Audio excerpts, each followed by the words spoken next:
The next item of business today is a members' business debate on motion number 4421 in the name of John Mason on mergers and acquisitions.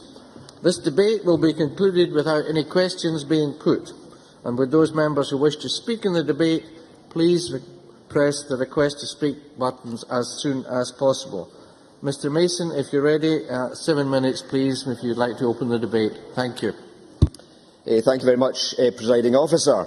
I think, as members will be aware, the focus of this motion was originally on BAE and EADS and the potential for a merger or takeover between them, and it probably is a good thing that that is now no longer to be happening.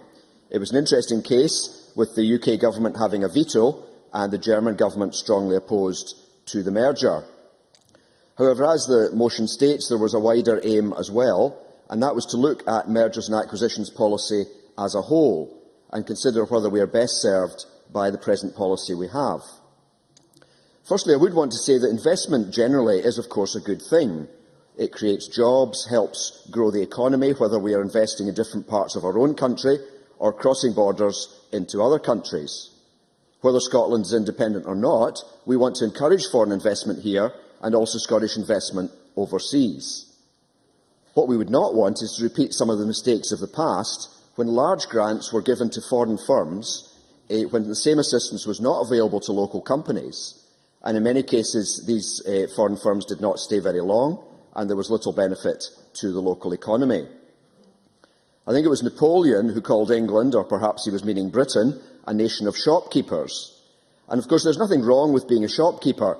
However, if the meaning of what he said was that everything is available for a price if that price is right, then it is a less positive statement. Over the years, we have seen railways, electricity and gas all sold off to the private sector, while other countries have kept these in the public sector. And in some cases we now see, for example, EDF or German railways have come back in and taken over UK businesses. So my question today is it all fine if Scottish or British businesses are taken over, either by local or international competitors?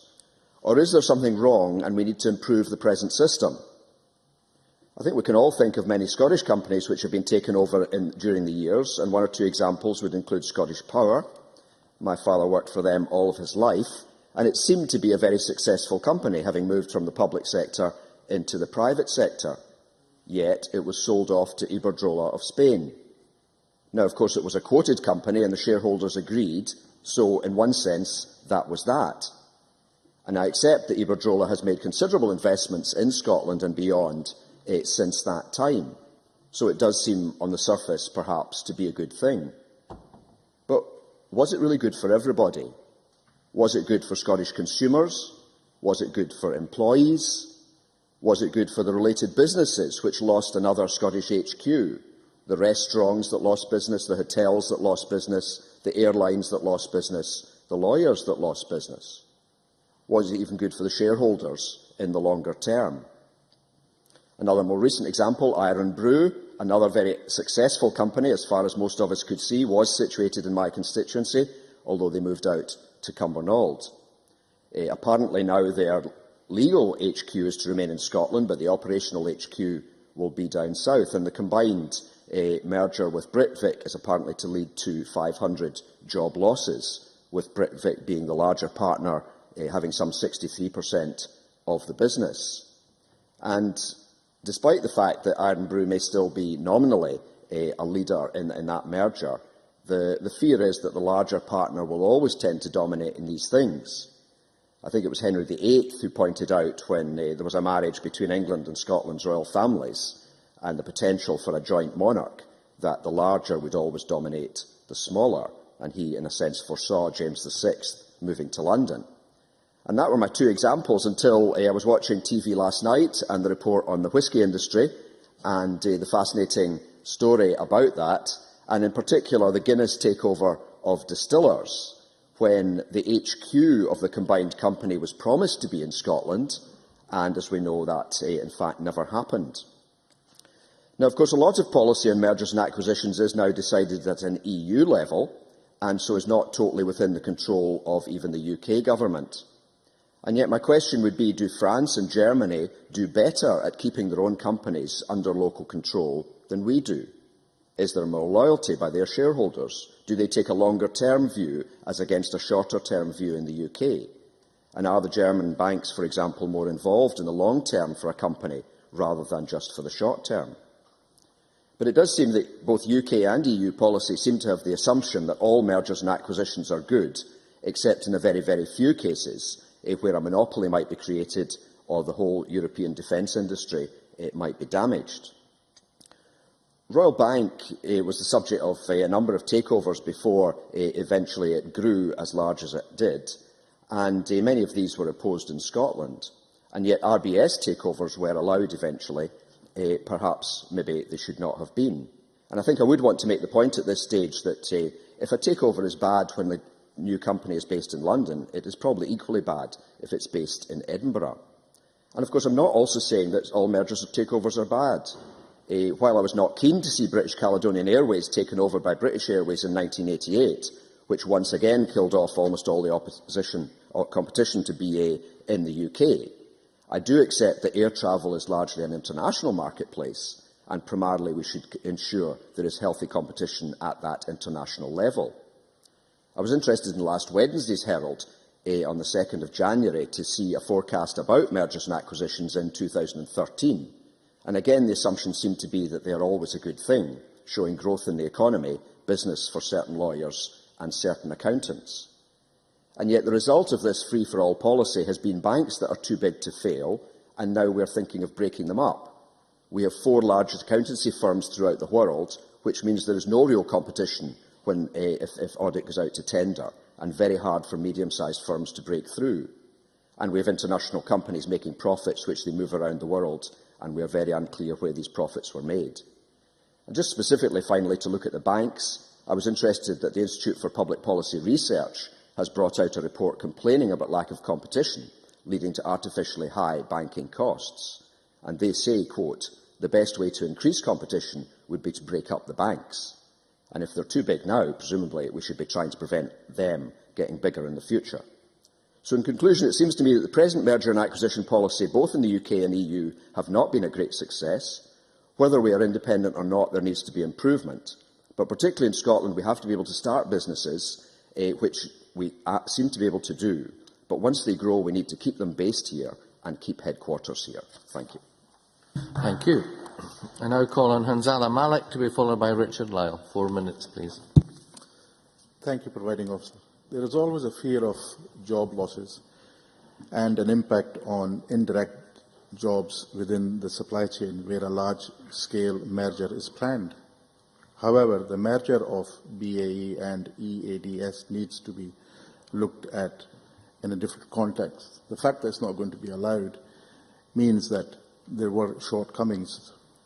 I agree with the motion that we cannot assume at all mergers are good or bad without looking at the detail of each case carefully. In this case, as others, it impacts on more than just the companies involved themselves.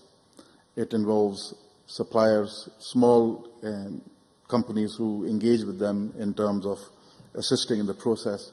And sometimes that calculation is not clear, and therefore the job loss itself cannot be calculated in its entirety.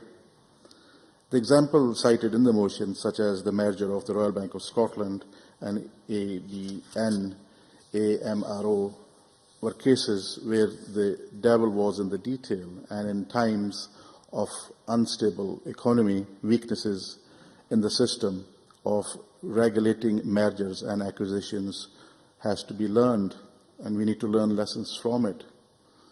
I believe that the inquiry by the House of Commons Select Committee into the merger and its impact on Scottish jobs has been an important element. But I think the big threat that was perceived on the Clyde would have been the lack of contacts and uncertainty caused by the lack of defence orders, and also the threat that Scotland may leave the United Kingdom. I think we need to protect our industry from those fears, and therefore I think it is important that we ensure that Scottish firms in particular are encouraged to engage with each other rather than look elsewhere. I think also in terms of developing industry when mergers are considered, I think the government has an important role to play, even though historically we have not done so. Historically, we've allowed companies to make commercial decisions by themselves. However, when it impacts on jobs, when it impacts on the growth of industry, I then think we do have a role in which we want to play a role to assist primarily, particularly when companies go overseas and they leave all sorts of shortfalls within Scotland. And one of the examples I can cite is the wind farm manufacturing industry that we no longer have in Scotland, which means that although we may be one of the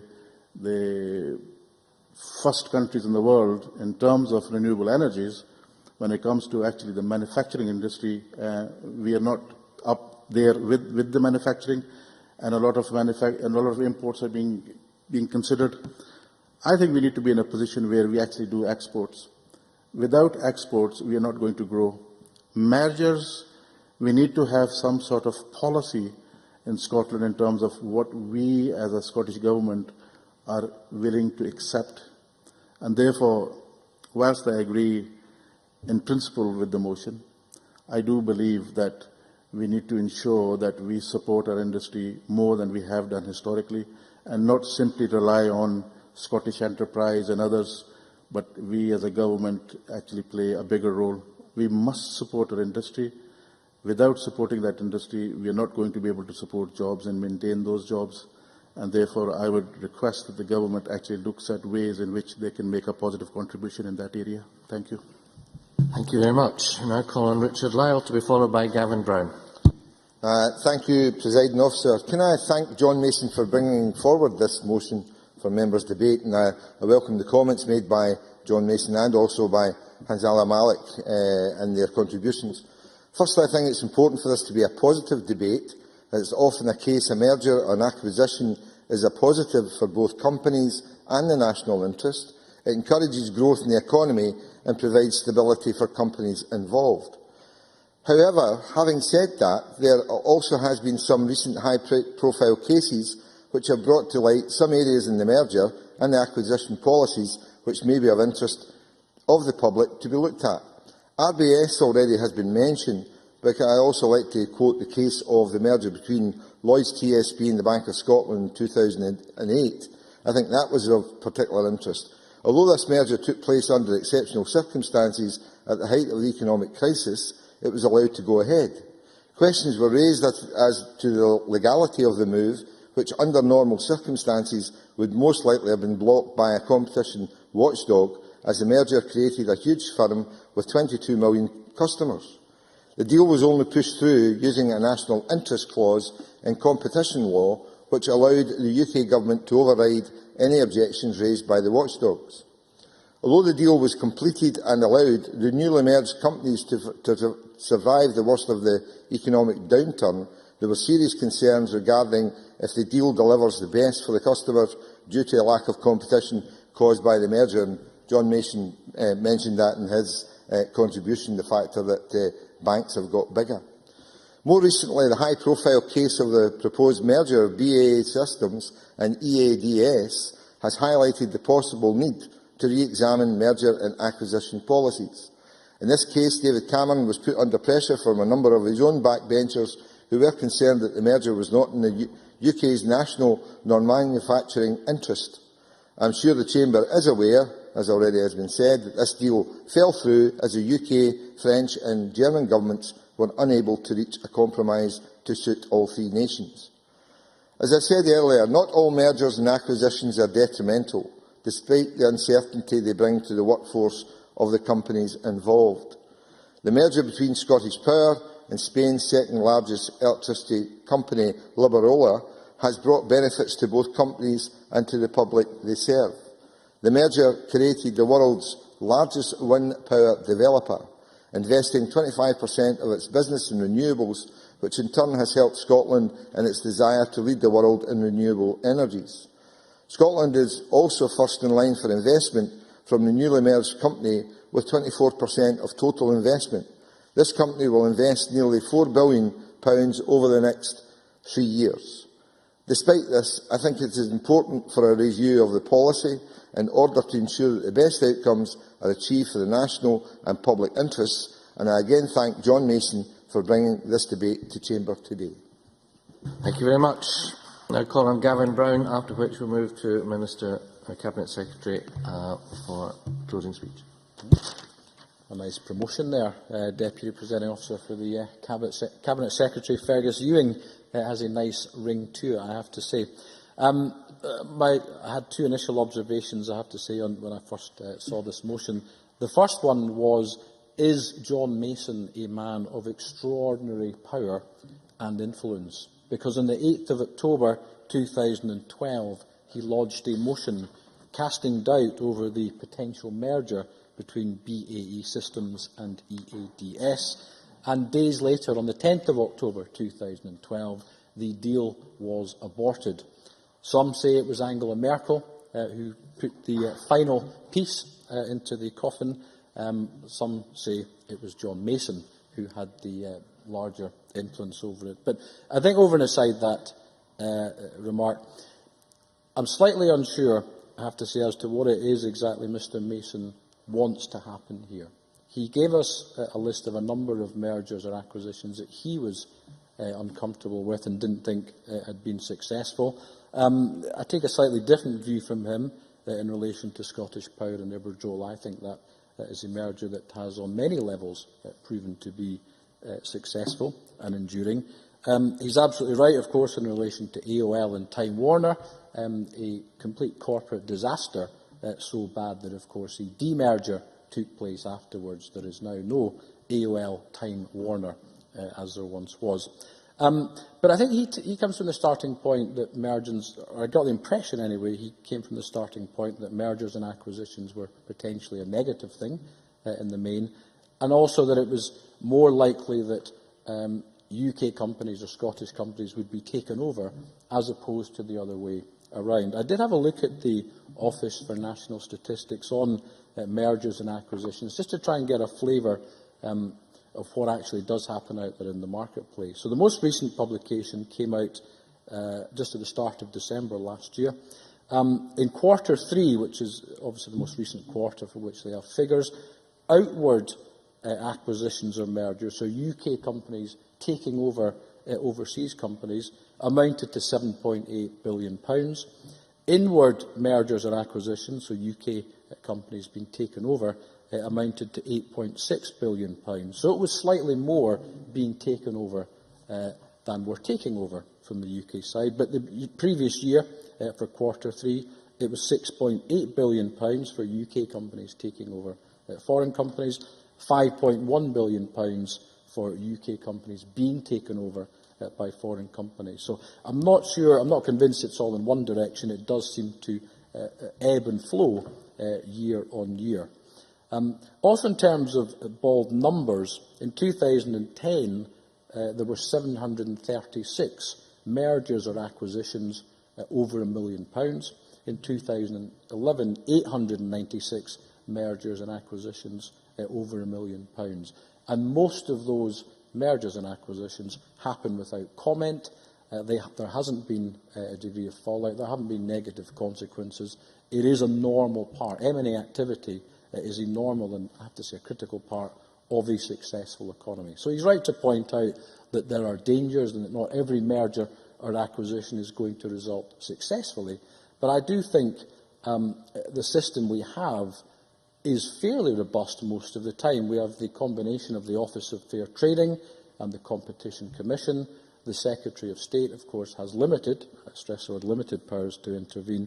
And we also have the Takeover Panel, who are now on their 10th edition of their Takeover Code with over 300 pages, with the express interest of having orderly mergers and takeovers and protecting the offeree shareholders. So I don't think it is an entirely negative position. But of course, regardless of the system you have, there will be some mergers and acquisitions which simply don't work. Thank you. Thank you very much. I now call on the Minister, Fergus Ewing, to close the debate, please. Thank you, Presiding Officer. I'm indebted to John Mason for bringing this topic before Parliament, and I think that John Mason set out in his speech the potential benefits, but also the potential risks which are attached to mergers and acquisitions. And I think that balanced approach is correct. The issue of merger and acquisitions is a reserved issue. It's not one, so far as I know, Presiding Officer, that has been frequently debated in this Parliament, if at all. I have obviously analysed the relevant legal provision which exists at the moment, which stems from the Enterprise Act 2002, the role of the OFT, who may investigate mergers which either meet the turnover test or the share of supply test. The turnover test is if the target company has a UK turnover exceeding 70 million. The share of supply test is met if the merging parties will supply together at least 25% of goods or services of a particular description, either in the UK as a whole or in a substantial part of it. Now, I have much more here. There's no point in me reading it out, but I thought it useful to start off from that standpoint of legal fact, because that is the sort of legal backdrop upon which these matters are considered by the UK government, and which, it's to be pointed out, has led to the failed merger talks between BAE and EADS. I think it's correct to say, and I believe this to be true, that mergers and acquisitions can and very often do enable the injection of significant amounts of capital into businesses. And it's undoubtedly true that businesses operating in various sectors require capital in order to succeed. It's self-evidently true that companies that make profits are better than companies that make losses, not least because the latter tend not to have good survival prospects, and therefore the stake of the customers and the employees is at risk. And therefore, well-capitalised companies are in the public interest. It is in the public interest that companies should have the capital to make the investment necessary to remain competitive and succeed globally. And therefore, I think I would say that, from my experience, which in 20 months has, I think, been not insubstantial in company visitations, that I have visited a great many companies that have benefited from investment from First of Scotland, and I think that is a good thing. The SNP has not, does not, and has never proposed to put a tartan curtain round Scotland, deterring foreign investment. Just this morning, I opened the offices of UFW, a company which established an eco-hub with display of various types of renewable installations, and they brought together small businesses, and the public can go and see those installations. What a great thing.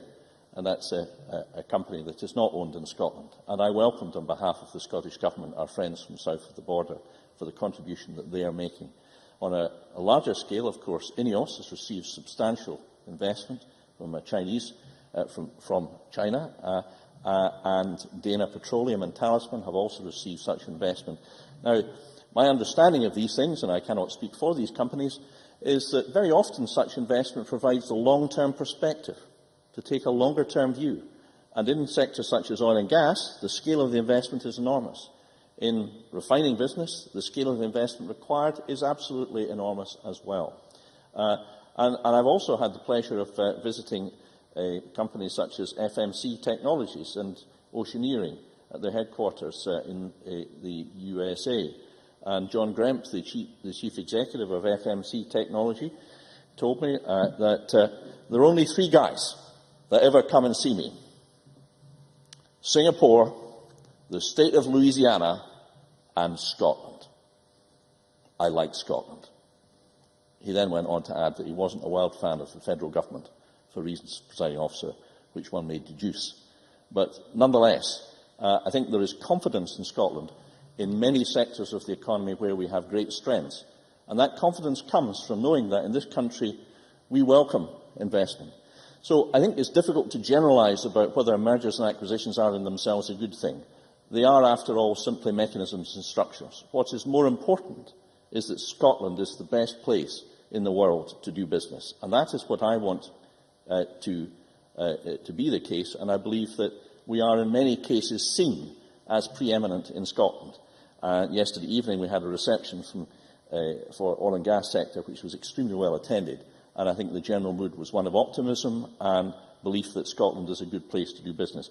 My friend Mr Malik made a number of points. I think for the record I would have to say that I do strongly disagree with a number of his contentions. We do have wind turbine manufacturing companies with a presence in Scotland. Gaia Wind Turbines in Glasgow, as I understand it, manufactures companies, and I believe that there is also wind towers in Argyllshire that manufacture turbines. But in addition to that, we have attracted most of the large players in the world. Gamesa and Arriva, I believe, have commitments to come to Scotland, and that is welcome. These have been hard fought. These have been hard fought by Scottish Enterprise and the SDI and HIE. Every single major inward investment is a result of a huge amount of work. It cannot be otherwise. We can't expect any company to invest in Scotland just because we wish it. We have to show commitment. We have to provide the relevant support. Most companies are not looking for large cheques, in my experience. They want to know that they're coming to a country where there's a supply of labour, there's a positive attitude to work, there is a supportive government environment. Of course, there is sufficient governmental support for training, for additional costs which may arise from taking particular premises from a multitude of areas. And of course, we do our best to do that. But above all, Presiding Officer, it's the can-do attitude that companies like, and the direct access, if I may say so, that they have to myself, to the First Minister, to the Cabinet Secretary of Finance. We will move heaven and earth to attract major investment to Scotland. We do that. That is what we do every day. We provide that leadership across a whole range of sectors which are doing very well. Oil and gas, renewables, finance, the chemical industry, which doesn't receive sufficient coverage, I believe, the tourism sector doing so well that it's been singled out, as the First Minister said, by CNN as one of the best, if not the best country to visit in the world. These things don't happen by accident.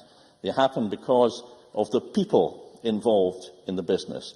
And therefore, therefore, in conclusion, Presiding Officer, whereas I am grateful for Mr Mason to bring forward this topic in relation to mergers and acquisitions, it seems to me that the more fundamental point which we should bear in mind, and which should be the leitmotif of our policy and enterprise, is that we must continue to strive and look forward to tomorrow and not praise ourselves for what we may have had a part in achieving yesterday, to make sure that Scotland is the best place in the world to succeed in business. Thank you very much. I now suspend this meeting of Parliament until 2:30.